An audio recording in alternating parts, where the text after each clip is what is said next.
Om Shanti. Good morning. 17 जून 2021 आज सद्गुरुवार है।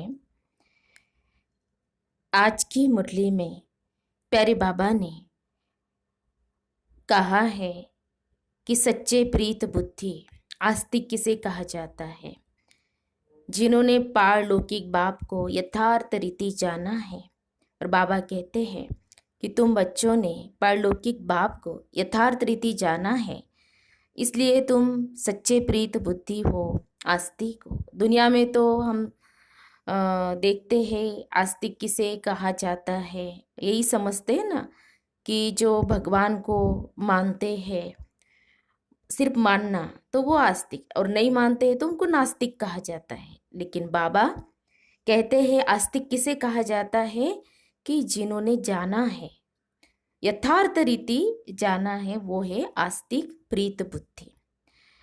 और फिर प्यारे बाबा ने कहा है कि बाबा का ऐसा कौन सा कर्तव्य है कि जिससे सिद्ध होता है कि भगवान भक्तों का रक्षक है। और भक्ति मार्ग में भी गाते हैं ना कि हे प्रभु हमारी रक्षा करो। तो किस रीति से बाबा हम बच्चों की रक्षा करते हैं। तो बाबा हम सभी बच्चों को रावण की जेल से छुड़ाते हैं, इन साल्वेंट से साल्वेंट बना देते हैं।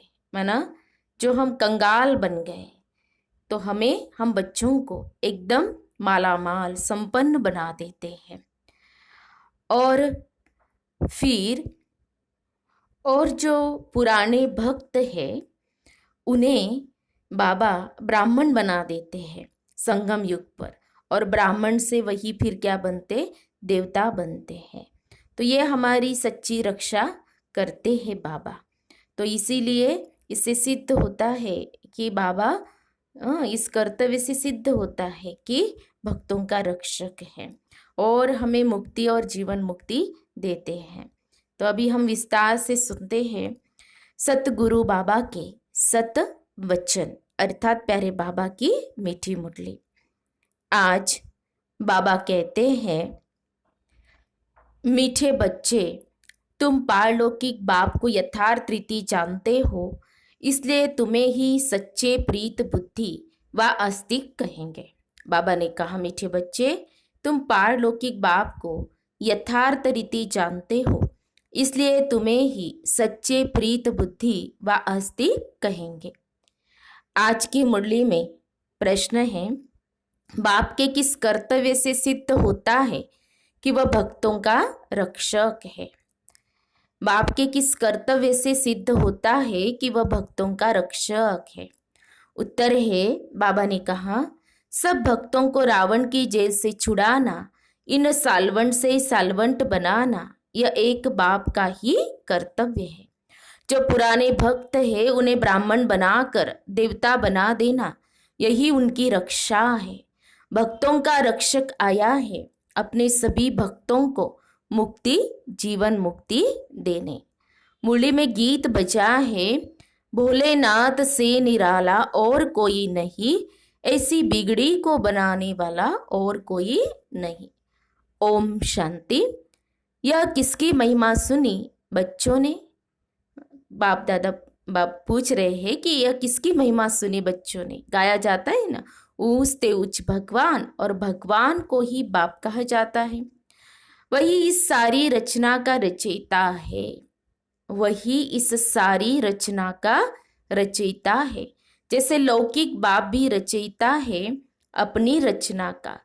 पहले कन्या को अपनी स्त्री बनाते हैं और फिर उनसे रचना रचते हैं। 5-7 बच्चे पैदा करते हैं, उनको कहा जाएगा रचना। बाप ठहरा रचयिता, वह हद के रचयिता ठहरे, यह भी बच्चे जानते हैं। रचना को रचयिता बाप से वर्षा मिलता है।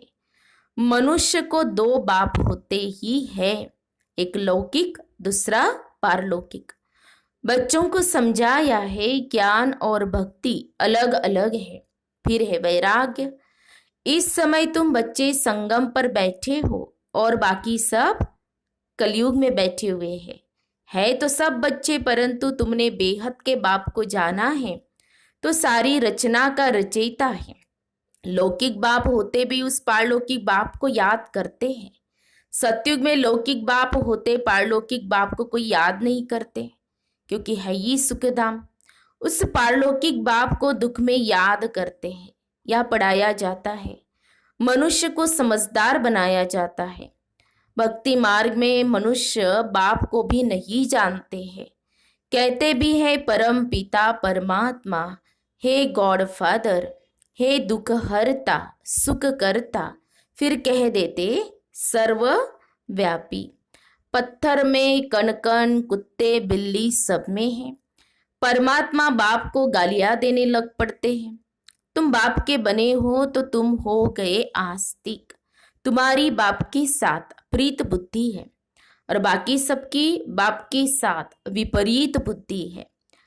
अब तुम जानते हो महाभारी लड़ाई भी सामने खड़ी है।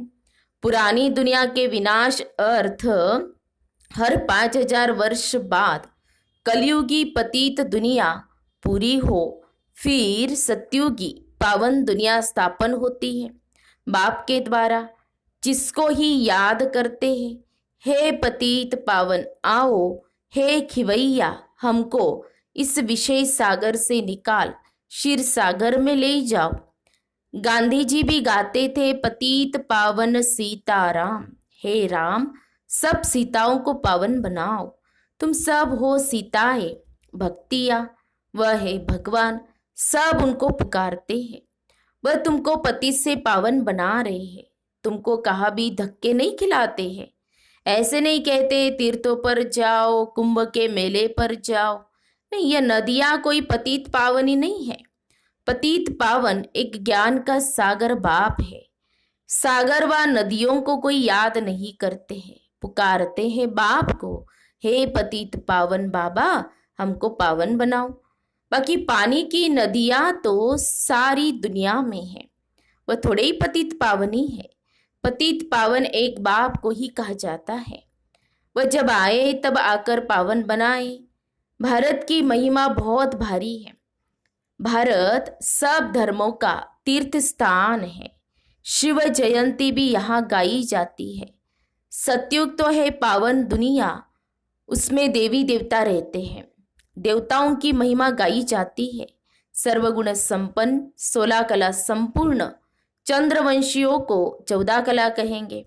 फिर सीढ़ी नीचे उतरते हैं तो बाप आकर सेकंड में सीढ़ी चढ़ाए शांति धाम सुखधाम में ले जाते हैं। फिर 84 का चक्र लगाए सीढ़ी उतरते हैं। 84 जन्म कोई ने तो जरूर लिए होंगे। मुख्य है सर्वशास्त्रमयी शिरोमणि गीता, श्रीमद् भगवत माना भगवान की गाई हुई। परंतु भगवान किसको कहा जाता है यह पतित मनुष्य नहीं जानते। पतित पावन सर्व का सद्गति दाता एक निराकार शिव ही है, परंतु वह कब आया यह कोई नहीं जानते। बाप आपे ही आकर अपना परिचय देते हैं। अब देखो यह बच्चे और बच्चियां दोनों बाबा कहते हैं। गाया भी जाता है तुम मात पिता हम बालक तेरे। तो तुम्हारे इस राजयोग सीखने से सुख घनेरे मिलते हैं। तुम यहाँ आते ही हो बेहद के बाप से स्वर्ग के 21 जन्मों का वर्षा पाने के लिए। अब शिव जयंती भी भारत में ही मनाते हैं, रावण भी भारत में ही दिखाते हैं, परंतु अर्थ कुछ भी नहीं जानते। शिव हमारा बेहद का बाप है यह एक भी नहीं जानते, सिर्फ शिव की पूजा करते रहते हैं।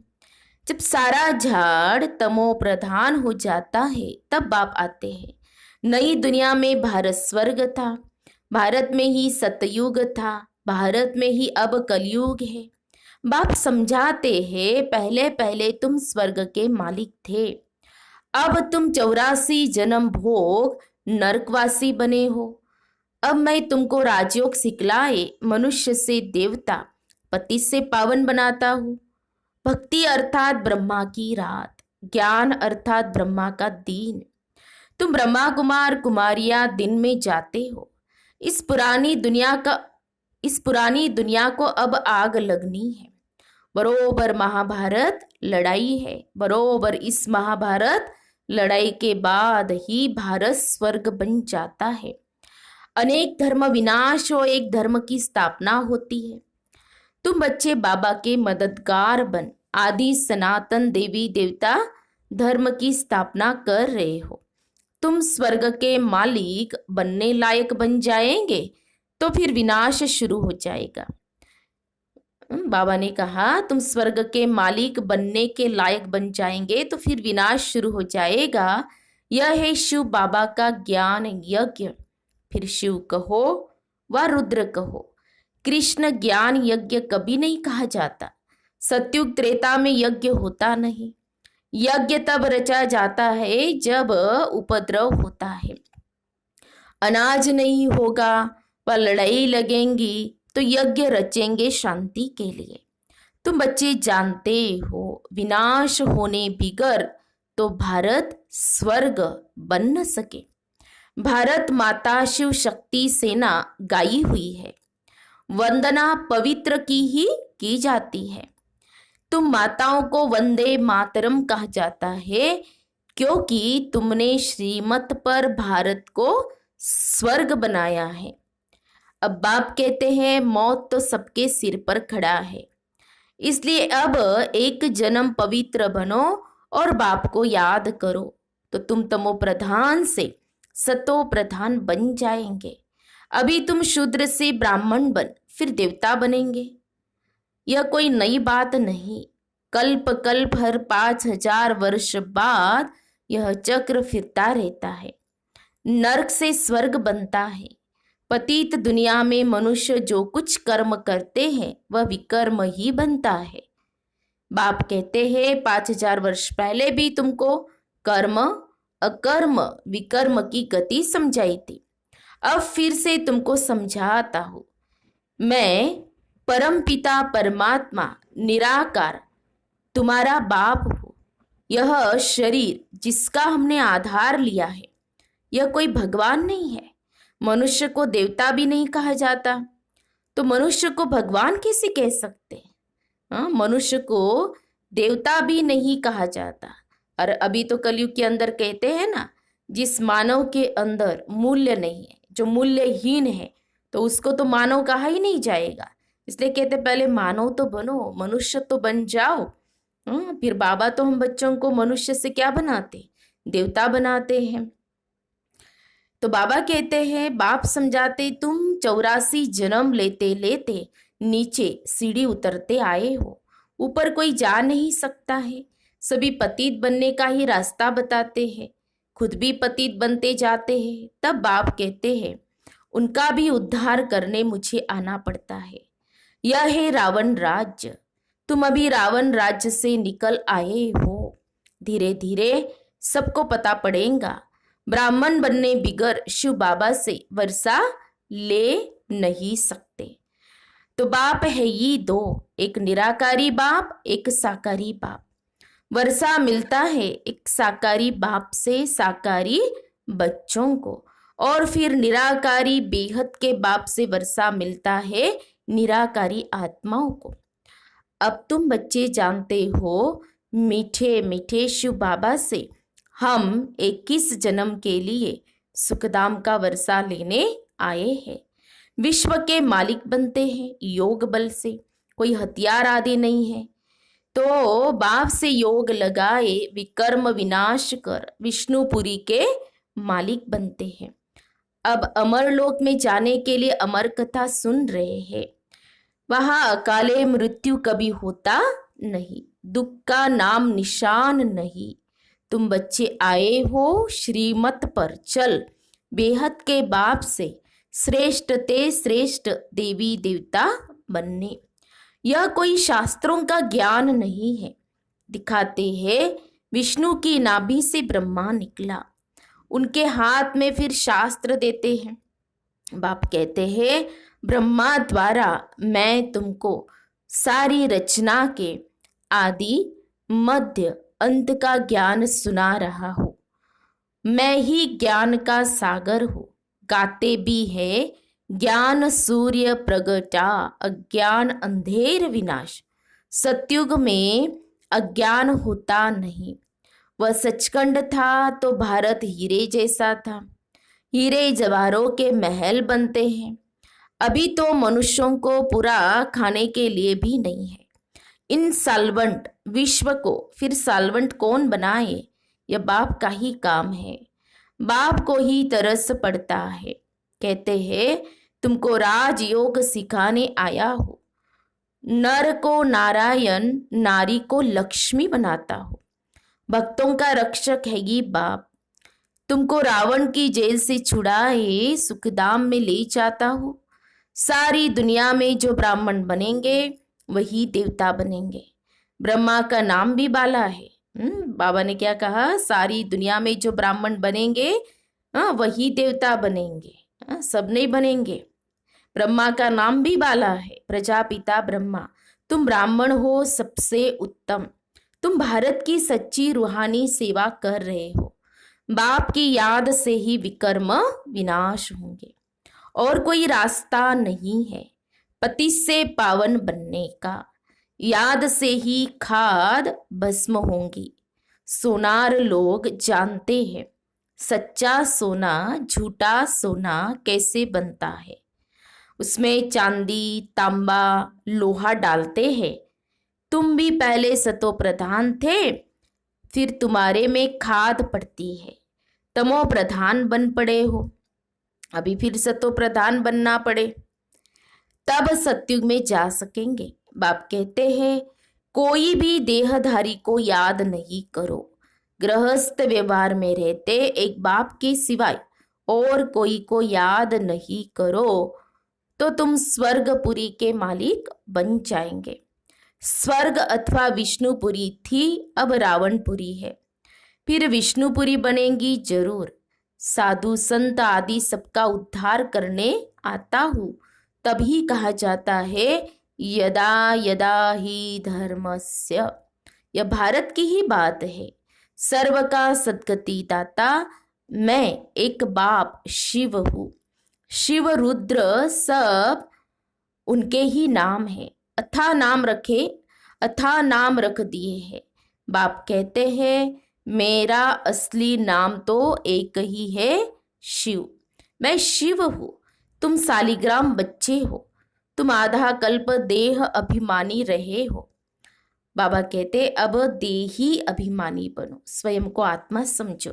एक बाप को जानने से बाप द्वारा तुम सब कुछ जान जाते हो। मास्टर ज्ञान सागर बन जाते हो। बाबा ने भी हम बच्चों को अपने ही जैसा बनाया।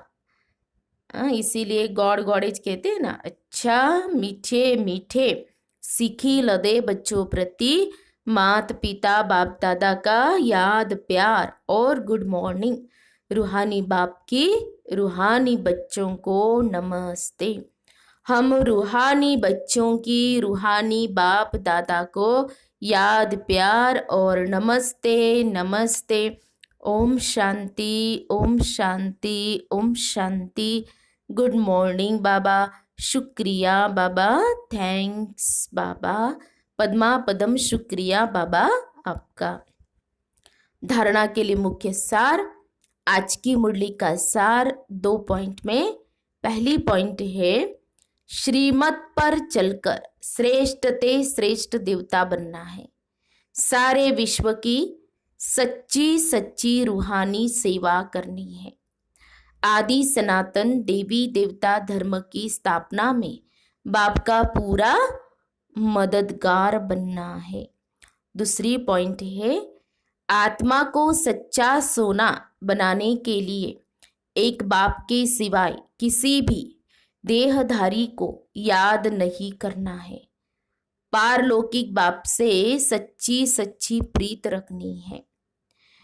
फिर आज की मुरली में सतगुरु बाबा का वरदान है अंतर्मुखी बन अपने समय और संकल्पों की बचत करने वाले विघ्नजीत भव।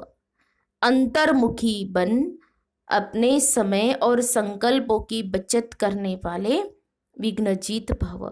स्पष्टीकरण है कोई भी नई पावरफुल इन्वेंशन करते हैं तो अंडरग्राउंड करते हैं।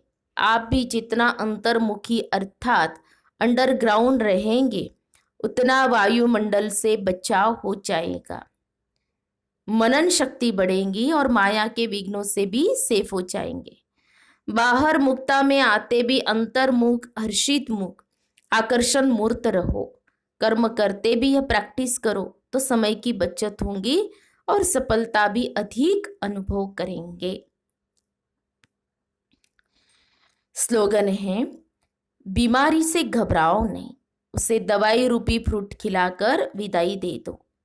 बीमारी से घबराओ नहीं, उसे दवाई रूपी फ्रूट खिलाकर विदाई दे दो। फिर है मातेश्वरी जी के अनमोल महावाक्य, मनुष्य साक्षात्कार में कैसे जाते हैं।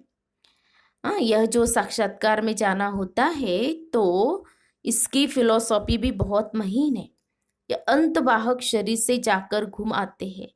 जैसे कोई बाहर घूमने जाता है ना, तो ऐसे नहीं घूमने गया तो मरा, वो घूमकर फिर वापस लौटकर आएगा ना। तो यह भी आत्मा इस बॉडी से निकल अंतवाहक शरीर से सैर करने जाती है। थोड़े समय के लिए इनकी आत्मा उड़ता पंछी है। यह भी परमात्मा का काम है जो उनकी रस्सी को खींच दिव्य दृष्टि से उनको साक्षात्कार कराता है। जैसे रात को हम जब शरीर से न्यारी आत्मा हो सुख पथ अथवा स्वप्न की अवस्था में चले जाते हैं तो उसी समय शरीर शांत है तो देह और देह के धर्म भूल जाते हैं। परंतु ऐसे नहीं कोई शरीर मर गया फिर जब जागृत में आता है तो उस रात के सपने की अवस्था का वर्णन कर सुनाते हैं। वैसे परमात्मा के साथ योग लगाने से परमात्मा फिर दिव्य दृष्टि से आत्मा को सैर कराते हैं। फिर जब ध्यान से उठते हैं तो वो देखा हुआ साक्षात्कार फिर वर्णन कर सुनाते हैं कि हम यह देखकर आए। तो वह स्वप्न रजोगुण तमोगुण भी होता है। यह ध्यान फिर सतोगुण अवस्था है। तो ध्यान में कोई शरीर मरता नहीं है मगर शरीर की भासना गुम हो जाती है। जैसे क्लोरोफॉर्म देने से शरीर की सुध बुध भूल जाती है। देखो डॉक्टर जब कोई अंग को डेड करते हैं तो इंजेक्शन लगाकर डेड कर देते हैं, परंतु और इंद्रियां तो चलती है। तो ध्यान भी इसी तरह से है कि आत्मा कोई उड़कर सैर कर आती है परंतु शरीर मर नहीं जाता। अब यह रस्सी खींचने की स्मृति भी परमात्मा में है न कि मनुष्य आत्मा में। तो कितना स्पष्ट मम्मा के महावाक्य में बताया हुआ है। तो हम सब ने सुने सतगुरु बाबा के सतवचन और मातेश्वरी मम्मा के महावाक्य भी हमने मधुर महावाक्य सुने। आज सारा दिन हम सभी अंतर्मुखी होने का अभ्यास जरूर करेंगे और बाबा ने हम बच्चों को मास्टर ज्ञान का सागर बनाया है तो इस मान के स्वरूप में भी हम टिकेंगे रहेंगे। अच्छा, ओम शांति ओम शांति ओम शांति। आज सद्गुरुवार है, प्यारे बाबा को भोग भी लगेगा।